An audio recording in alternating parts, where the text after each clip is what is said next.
او مسلمان حقیقی نیست. ترهبون را ارهاب میگن، ارهاب ترس میگن.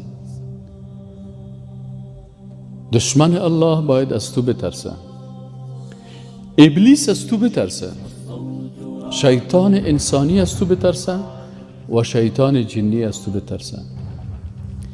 اینا چه وقت میترسن؟ وقتی که حقیقتا مسلمان اما تو قوت ایمانی قوی داشته باشه.